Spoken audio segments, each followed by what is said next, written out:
Have you ever agreed to something you really didn't want to do? Maybe you said yes to an extra project at work or a favor you didn't have time for. And later you thought, why can't I just say no? If that sounds like you, today we're diving into the psychology behind people who struggle to say no and how changing this one habit can completely transform your life. Welcome to Inner Engine, where we upgrade your mindset from the inside out. Part 1. The hidden root of people pleasing. People who can't say no are not weak. In fact, many of them are incredibly strong, caring, and capable. But here's the twist. Their kindness comes from fear, not from choice. When saying yes becomes automatic, it's usually tied to childhood experiences like, you were praised only when you were helpful, you got love when you were easy to handle, you were told don't upset others, you learned that conflict equals danger. So your brain created a rule. If others are happy with me, I'm safe. Psychologists call this conditional acceptance, the belief that your worth depends on pleasing others. That's why just the thought of saying no can feel like breaking a survival rule. Your heart races, your stomach tightens, your brain screams, don't disappoint them.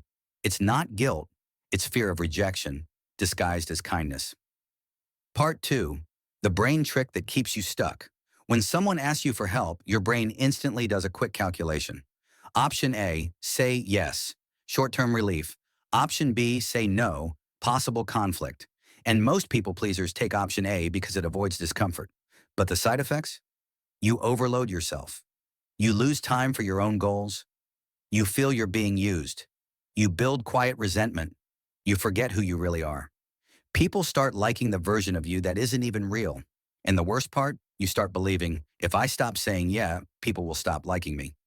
Part 3. Saying no equals self-respect. Here's the truth most people never hear growing up.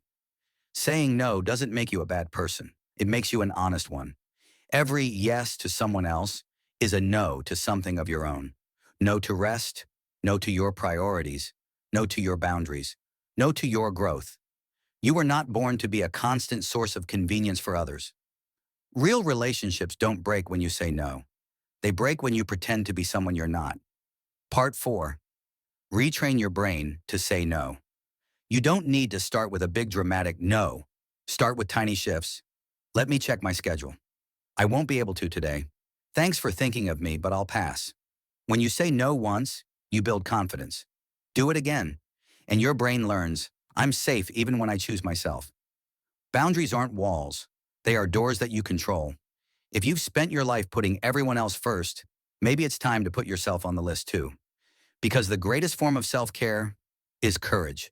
If this message spoke to you, hit like, subscribe to Inner Engine, and comment, I choose myself. Let's build confidence winning from the inside out. See you in the next one.